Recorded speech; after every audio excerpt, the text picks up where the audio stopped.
For me, kids are the result of loving someone else so much that you just want to make other people like them. Hey everyone, welcome to the Life of Dad Show. Here in the Life of Dad Show, we talk with athletes, actors, entrepreneurs, CEOs, musicians, entertainers who've all made a name for themselves, but the one thing that is most important to them is being a dad. On this week's edition of Life of Dad Show, I am happy to bring on Anthony Alabi. Anthony used to play in the NFL and now made a transition to the world of acting. You can see him on the new series on Netflix called Family Reunion. My family and I are digging it. It's really good. You guys will enjoy it. You should definitely check it out. We talk about how he went from playing in the NFL to acting and, of course, fatherhood, and how similar his role as the dad in Family Reunion is to him in real life as a dad. Love chatting with Anthony. I think you guys are going to enjoy it. So let's get into my interview with Anthony Alabi.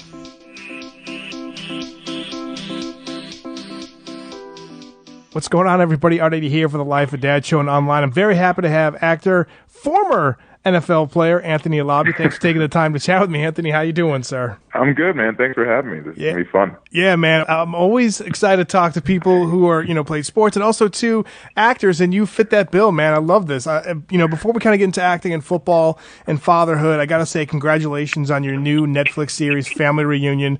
I checked out the series by myself, and then all of a sudden, I kid you not, yesterday, we let the kids have some time. I have two daughters, and my youngest and I were hanging out, and she's like, hey, I want to watch, can I watch a show on Netflix? I was like, all right, cool. And all of a sudden I hear like the Family Reunion episode is going on. I'm like, you're picking the show up by yourself. I'm like, that's sweet. So it's kind of cool that my daughter likes the same brand of comedy and entertainment that I do, man. So, but for you, man, talk a little about what viewers can expect from the show. The show itself, it's a multicam sitcom. You're going to get, the first thing you're going to feel right off the bat is a sense of nostalgia. I think you're going to feel that 90s sitcom feel that you got when you used to watch Family Matters or The Fresh Prince of Bel-Air, Full House. I think you're going to get that first and foremost. After that, I think you're going to come away with each episode with laughing. You're going to laugh, you're going to cry, you're going to go through all kinds of stuff, because I think what the writers do better than anything else is they give each character a very unique point of view. It's not this thing where everybody kind of has this blanket way of doing things, and it's kind of a standard point of view. I think we push boundaries a lot, and I think we're right on the pulse of pop culture and everything that's going on in our country right now. And I think we kind of play on that, and we give different perspectives, and it's not something that's expected. And I think viewers will be really surprised at that, and I think they'll enjoy it. I enjoyed it. My youngest enjoyed it, so you got that going for you. That's awesome. Thank you for watching. Yeah, no doubt. We appreciate it. Also, too, of course, playing in the NFL and then also being an actor, there's got to be good chemistry, right? You got to kind of know what the other person's thinking and all that. Absolutely. Some sort of ad-libbing in football if a play breaks down or whatever the case may be. But for you, I love the way you guys connect and act, and I saw, a couple things, different interviews you were doing about the show, talking about the different actors and actresses you were working with, but how did you kind of build that chemistry? Because you obviously are selling the fact that you guys are a family and all that stuff, and you guys do a great job of giving that feeling, but how did you build that chemistry with your fellow castmates? It's crazy. People ask us that question, and it's not, it wasn't this thing where we had to really like put in all this effort and go out together and get to know each other. It was the weirdest thing, and call it casting, call it producers choosing the right people. But, I'd never met Tia before we started rehearsal on the first day. So when I met her, it was the first time I kind of met her. Oh, wow. Okay. And it was weird, but with her as well as everybody else, immediately from like first word out, she would throw up the ball and I'd keep it up. And it was just one of those things where we were in sync, and it was just chemistry, and we're both kind of goofballs. And so I think we both like to play and we enjoy our jobs. And I think the kids felt the same way. And Loretta, of course, is a professional, and she's amazing. And she came in, and we all just kind of clicked. And it was a weird thing, but the camera shut off, and we were all still kind of treating each other, whether it was consciously or subconsciously, the same way. Loretta treats me the same way, like I'm her son. When we're just kind of out and about, she's like, "Come here, baby. Come here. Okay." She's constantly taking care of me and picking at me and like, fix your shirt. And then you have like Tia and I, who are kind of, when we're on set, are inseparable. We're kind of always together, running around or doing this and kind of just like hanging out because it just feels comfortable. And then I love the fact that I have a unique relationship with every one of the cast members. I think I have a thing with any of the kids, or with Richard, or with Loretta, or with Tia and Talia. I just have a relationship with all of them. So I think right away we just found comfort in each other, and I think that kind of translates on screen. Nice, man. And speaking of transition, like I said, former NFL player, now acting. I think it's pretty cool that you got into two fields that are highly competitive, and it's really hard to reach the top of the mountain. Yeah, right? So congrats on that. Yeah. And, what's cool about this is your first, like, leading role for Family Reunion on Netflix. Right. You've been in shows like NCIS, Modern Family, The Mick. What have you taken from those shows to this with Family Reunion? It all goes back to this thing I read once. I was reading a GQ interview with Chris Pratt, and it stuck with me, the one thing that he said, and the quote was, I had to eventually figure out a way to learn to be what I want to become. If you think about that statement, learning to be what you want to become, that's a huge thing, because, when I started, I was like, I want to be a series regular. I want to be a series lead. So every show that I went into, I basically studied the leads, and I studied how they carried themselves, how they conducted the set, how they kind of worked with other people, and just what you needed. So every time as my career started growing, if I had a guest star and it was a long day, I was like, you got to be okay with this, because eventually you're going to be here all day, every day. And you need to have the kind of, quote unquote, acting stamina to keep up. And I think that's kind of what I took away from each one of these shows, whether it's Mark Harmon on NCIS, with the cast of Insecure, and just kind of, working with Issa and seeing how she sees things and all that. I just kind of tried to study as much as I could, so that way when it was my turn, I did the best job I could. And that you did, sir. I love the fact that you go all in on the role like that one. I know it was on the trailer too, but again, going back to the experience of like my daughter watching the episode with me where you're dancing in front of the toilet. My daughter, they love using that clip. Yeah, but because we've all done stupid things in front of our wives, right? Yeah. Like whatever, and like you went all in, and like the belly laugh that my daughter had was fantastic. So. I love that. Thank you for that. I love hearing that. That's what makes it fun, because that was actually the scene that I auditioned with when I went in, and it is, and so I saw that, and I was like, oh, I'm going all in. I was like, if they don't like it, then literally in my mind, I was like, if they don't like this, then they don't like me, and I'm just going to go for it. And so I was like, this is what I would do, and I just kind of went off, and luckily it paid off. Nice, man. And of course, you played your dad in real life. So how similar is your character in Family Reunion to you? Moses, I would say we're very parallel on a lot of stuff. I mean, of course, obviously both played football. I'm from Texas, he's from Georgia, so it's there's a lot of similarities with Southern upbringing. A disciplined upbringing. My dad's Nigerian, my mother's Puerto Rican, so that African Latino kind of disciplinary and way of bringing somebody up and all that. So there's a lot of similarities there. Honestly, I'd say it was the best character to kind of start with, because I think we both are very, very similar on a lot of things.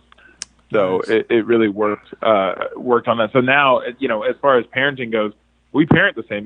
His kids are older. Mine are 2.5 and 1. You know what I mean? So when you look at that, I kind of like it to be my crystal ball, so to speak, where the writers kind of write all these scenarios, and I kind of pay attention, so that way when my daughter hits a certain age or my son hits a certain age, I'm like, okay, cool, we'll have kind of a blueprint on how to deal with this. It's like the show is essentially becoming a cheat sheet for me. That's just what it is. You know what I mean? It's like the Cliff Notes of parenting, right? Exactly. I'm just like, okay, so what's Mom going to do? Has she snuck out? Okay, cool. I'm going to write that down. Oh, that's fantastic, Anthony. Thanks so much for saying that.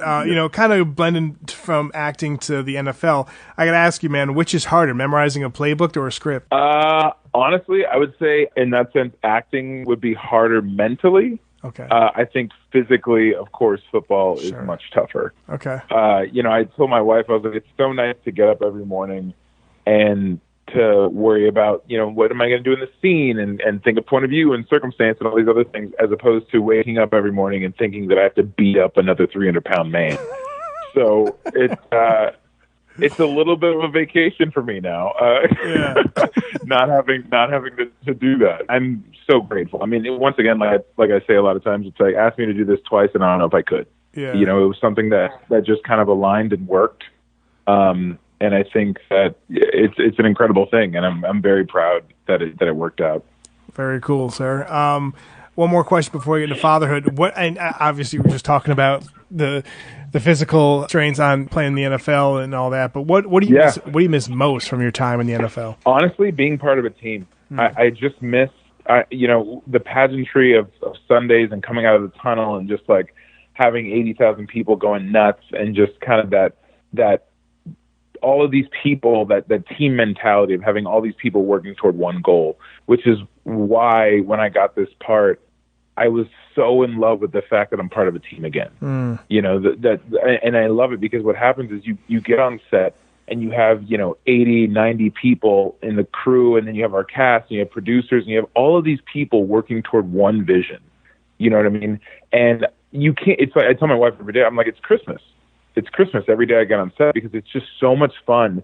And the energy is just magnetic. Like you can't not get swept up in it, because you have all of these people with this goal, right? Yeah. And so when you have that, it's just like, all I want to do is the best that I can do for all of them, to make sure that I'm not the weak link, that I'm not the reason that, it doesn't go, or that the scene doesn't work, So I think when you have that as your motivation and you have everybody kind of feeling that way, chances are that you're going to have a great show. And I think that's what we have. We have a cast and a crew and a production side and writers that are dedicated to nothing more than giving 110% every single day and never taking any time off to be like, we'll just dial this one in. I think we mine for the funny, we mine for the scenarios and the situations, and we try to do something different. Yeah, no doubt, man. And it shows in your work. So thanks very much for sharing that. And, of course, Life of Dad, we love getting everybody's take on fatherhood. So take me back. I know you said your kids' ages, they're still kind of young, so not asking you to go back far in time. Talk about when you found out you're going to be a dad for the first time. What was going through your mind, sir? Oh, my God. I was so excited. It's all I wanted. And I called it. I was like, it's going to be a girl. Sorry. And I knew that. And I don't know why. Don't ask me why. I was just like, it's a girl. I know that 100%. Yeah. I was super pumped about it. And I told my wife, I was like, the thing about it is for me, kids are the result of loving someone else so much that you just want to make other people like them. Yeah. And that's what I told my wife. I was like, that's why I want to have kids with you. It's not to like check off a list. It's not because it's like, oh, well, it's the next step, let's just do it. It's that I love you so much that I just want to make other cool people like you and just be surrounded by that every day of my life. And I think that's kind of the idea. And that's what we have. I mean, my kids are cool, and I just hope that when they grow up, that they grow up to be funny. And I say that because on the surface, it just seems like, oh, just funny. But when you're funny, and I think if you have comedic timing and you're funny, it shows intelligence. Yeah. And it shows that there are a couple other things working for you that you can take the world, see it how it is, and then turn it upside down and change it. You know what I mean? Oh, totally, man. I love that answer. Nice job, sir. Yeah. Like I said earlier, it's really cool to see your accomplishments in the NFL, now the acting and entertainment world, man. Tough to get into both, as you know, and just from what I've seen and the people I've talked to, but I know that there's got to be a hardcore work ethic for you. But talk about some of the other core values you're going to instill into your kids as they're growing up. Yeah, I mean, naturally, like you said, the work, for me, there's a saying in our house, it's work solves everything. Mm-hmm. And I think a lot of times people get caught up in talent. And they're just like, oh, do you have talent for this or talent for that? And I'll tell you right now, in my acting school where I went, even when I got to the NFL, even getting out of college and getting drafted, I was by no means was I the most talented person there. There were people that were always more talented than I was. But the fact of the matter is, when you're willing to be the hardest working person in the room, when you're willing to be the hardest working person on the team or whatever else, I think that's the difference. Because the thing is, anybody can have the talent, but if I'm willing to die before I let you beat me, or I'm willing to die before I let you outwork me, then there's no way that you can lose. And I think that's the biggest thing that I want to instill in them, that and to have fun, because I think a lot of times happiness is underrated. I think a lot of people are like, hey, I got this corporate job, I'm making a ton of money, so I'm good, right? And it's like, nah, man, that's not the thing. And when you look at the NFL, did I love playing football? Yeah, I loved it because I was good at it, but I wasn't happy. And the way I explained it is I loved football. I wasn't in love with it. Okay. And I think that was the biggest thing for me, was that happiness, you got to take it where it is. And I'll tell you a quick story. I got a call from my agents when I decided to leave. I hadn't told anybody yet. I was in San Diego. I was just kind of driving back and forth to LA, trying to figure out this whole thing. My agents called and said, hey, the Seahawks want to offer you a contract. And I remember that my initial reaction was just dread. And I remember being like, oh, I'm going to have to go back into this, or I'm going to have to do this all over again.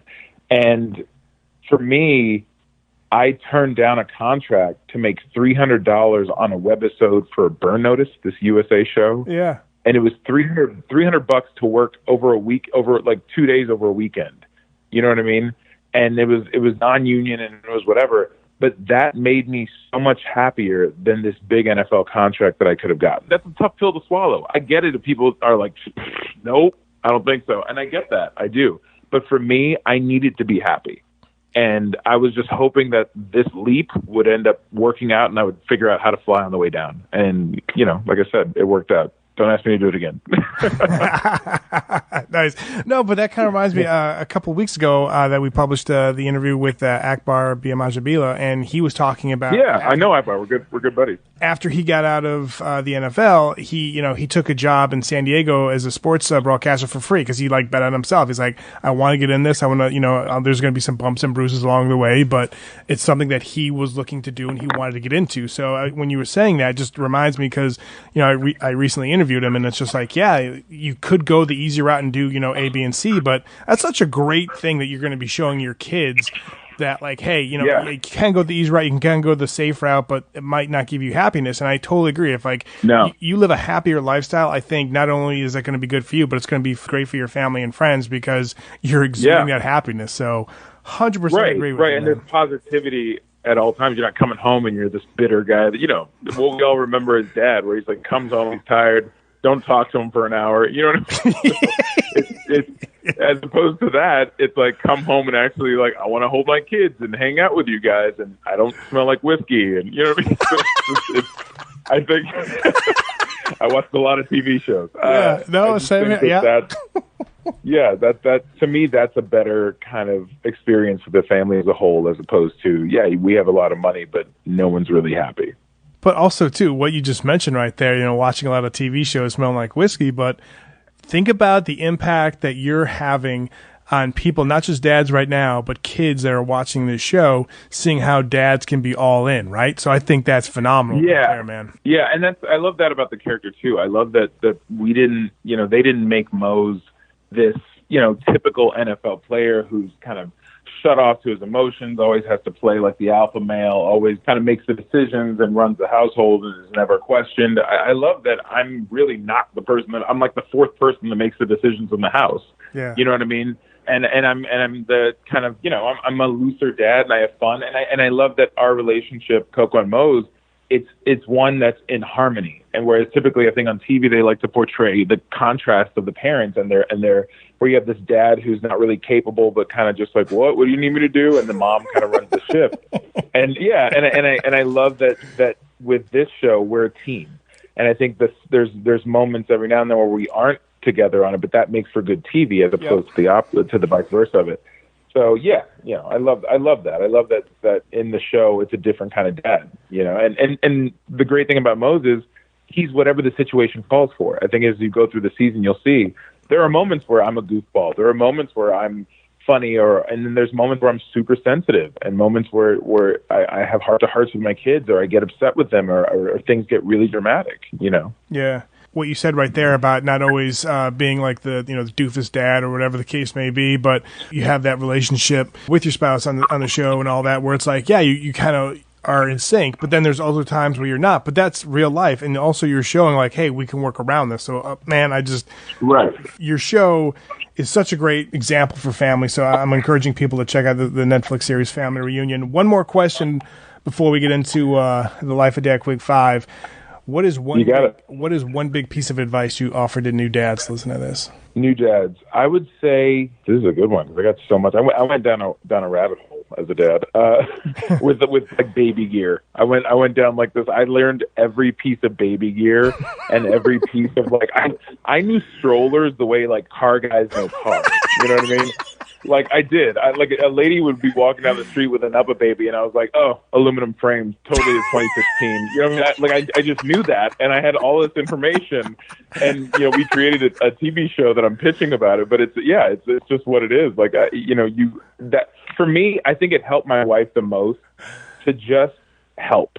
Yeah. I think even if you don't know what to do, clean up the house, clean up the kitchen, help cook. If you don't know how to cook, get the groceries. If you don't know that stuff, alleviate off of her plate all of the baby gear stuff. Find out what kind of bottles there are. Get her opinion, and then present her with like 3 or 4. And what do you think? Yeah. I think that kind of stuff really helps because moms are already overwhelmed with trying to breastfeed if they're doing that, or formulas and which one to buy, and all of the stuff that has to do with the actual baby. That I think if you take care of everything else around it, it really makes their life easier. Well said, man. Love it. And I hope that show gets greenlit, man, because I can't wait to see it. Thank you. Yeah, awesome. I know. And luckily we've had a lot of fan support where people they're like, where's part 2? Where's season 2? It's like, it's coming, guys. Part 2's coming. And keep saying that so we get a season 2. Nice, man. Thanks so much for sharing your thoughts on fatherhood. Now we're going to finish off with a Life of Dad quick 5. Okay. Favorite family movie in the Alabi household is? Favorite family movie? I would say family movie, The Incredibles, by far. Part 2, better than part 1. But between my wife and I, this is 40. Best movie ever. Oh, nice. Very cool. Favorite family song right now, or is there a band? I know that, your kids are a little bit young, but when they get a certain age, you can't wait to introduce your kids to. Yeah, Baby Shark stays on repeat on the Google Home. I Am a Pizza. Yes! Another one. But I Am a Pizza kills right now. My daughter we bought them this play kitchen that we put in their little play area. And I turn into the dad monster instead of the cookie monster. So she hands me this fake little pizza, and I go, "Oh, I can't, I couldn't." Then I just tear it up like Cookie Monster, and she goes, she does this belly laugh that just kills me. So yeah, there you go. Those two are. It's the hotness. We got the hotness playing at home right now. Oh man, that takes me back. Actually, I was thinking about I Am a Pizza because when we went to I think Barnes and Noble when we were living in New Jersey at the time. There was a story time, and I take because I work from home, so at the time I was always taking my kids to different events, and they read the book. We did a little craft, and then we would sing I Am a Pizza, and it's just like oregano. So like it takes me back. Yeah, man. oregano. Yeah. At two fromage. Yeah. No, it's so good. So good. Oh, love it. I love that. Describe the perfect family vacation. Where would it be? Oh God, let's see. I think it would be. I mean, can I use time? Can I Yes. like fast forward? Because Sure. right now, like with a 2.5-year-old and 1-year-old, it's impossible. Because my son is perpetual motion. I would say my kids are like 7 and 8, which is that I think is a great age. So I'd say they're 7 and 8. We go on a family vacation to like, I would say Hawaii because I haven't been yet, but I want to say like somewhere nice and exotic, like a Turks and Caicos, right? Yeah. And the kids are running around on the beach, and we have the beach house, and it's like a private thing. I would love that. I would love to just have us like running around.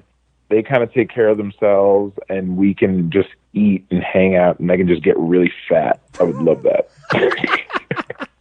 I told a buddy of mine, I was like, I have to stay in shape so much, and I've had to my whole life with football and everything else, that I can't wait till I'm like 65. I'm just going to gain 100 pounds and just eat everything. I'm going to just get my dad bod on point. Just like eat everything. Nice, man. I know you talked about the stroller show you were pitching and all that good stuff, but what would be the next ultimate role for you? Is there something that you would either love to do that you have in mind, or is there someone you'd love to work with next? Yeah, a couple of things. I would love, naturally I want to do a drama. I love doing drama. I love comedy. It just is kind of instinctual to me. Drama is a little more work, but I love drama. I'm a huge Sherlock Holmes fan, right? So Sherlock Holmes is always my stuff. Now, I am black, so I don't know if I could play a Sherlock Holmes or if they'd let me, but I would love to play like Luther. The Idris Elba BBC kind of show called Luther. That show is like, he's like a black Sherlock Holmes, which I love. So for me, I would love to play kind of the American version of that, or to just play that role period. I think would be fantastic, or Sherlock Holmes if they let me. Nice. But I would love something dramatic, something heavy, dark would be fun to kind of just get into with all the stakes and everything else. And when it comes to somebody to work with, oh God, I mean, I don't know why. I have the biggest crush on Helen Mirren. I just think she's amazing. Nice. I have such a huge crush on her. I think she's hot, and I just think she's like an amazing actress. So like her and who is it? John Krasinski and Emily Blunt, I think are the coolest people ever. So I would love to work with either of them. Okay, so here we go. John Krasinski would be your Watson. See? There you go. Yes. That would be, imagine how dope that would be. Yeah. First of all, it's interracial. It's just fantastic. Yeah. Second of all, we're both tall, which just works. Yeah. And then, like, he would be an amazing Watson because he would just kind of, like, the faces that he makes, it would be almost like the real Sherlock now with Martin Freeman. It would be amazing. You know what I mean? So I would love that. Oh, my God, that'd be so much fun. Thank you for the idea. Yeah, and Helen Mirren brings a case to you, and Emily Blunt is like the Moriarty. There you go. Yeah, exactly. Oh my God, that'd be so perfect. And hold on, I'm writing this all down. I'd love to see that. But you know what the funny thing is, you're like saying about like, oh, Sherlock Holmes, or they let me play it, being a black man. Well, think about it. Like Nick Fury was in the comics a white guy. Look what Samuel L. Jackson did, right? It's like he made Nick Fury awesome. Like, I mean, Nick Fury before in the comics was great, but he made him cool. And I don't know if you saw Far From Home yet. Cool. Yeah. But like, there's just so many cool things. I haven't, not yet. All right, go see that one. That's and I'm a huge Marvel fan. I'm really irritated because, and this is for a good reason. I've been busy lately with working or anything else. But I mean, I need to catch up with my Spider-Mans, and I need to catch up with Endgame, which I haven't seen yet. So I'm really irritated with myself that I haven't. But I need to get into that. But you're right, man. As far as that goes, I mean, as time goes on, I think that kind of line is going to be erased, and they're going to kind of let people play. Yeah. What they feel is the best role for them, as opposed to like, well, he doesn't fit the blueprint. You know what I mean? Which is why I want Idris Elba to be Bond. Yes. Like 100%. I think that'd be so cool. But also too, like, thankfully, like you saw Disney Ariel, right? Yeah. So things are going in that the right direction, man. So like, I love it. Yeah. So it's good, man. And it's all trending in the right direction. No doubt. And lastly, I know they're young, obviously, but what are the 3 words your kids would use to describe you? What do you hope they would be? I would say loving, for sure, like full of love, funny, and lovable, funny, and passionate. Nice. All good words right there, my friend. Yeah, man. I think that's good. I would go with that. Nice. Anthony, tell people where they can find you on Instagram and Twitter, sir. All right. So my Instagram account is Anthony Alabi Official, and my Twitter account is the Anthony Alabi. Nice. And you can go to AnthonyAlabiOfficial.com's website. Make sure you check out on Netflix Family Reunion. It's a great series. Like I said, my family and I are digging it. Thanks so much, Anthony, for taking the time. Continued success in the future. And I want to see you as Sherlock Holmes, sir. Thank you so much for having me, man. I really appreciate it. Yeah, my pleasure. Take care, buddy. Yep. Bye-bye. Thanks so much for listening to the Life of Dad show. You know where to find us, lifeofdad.com, and on Twitter and Facebook.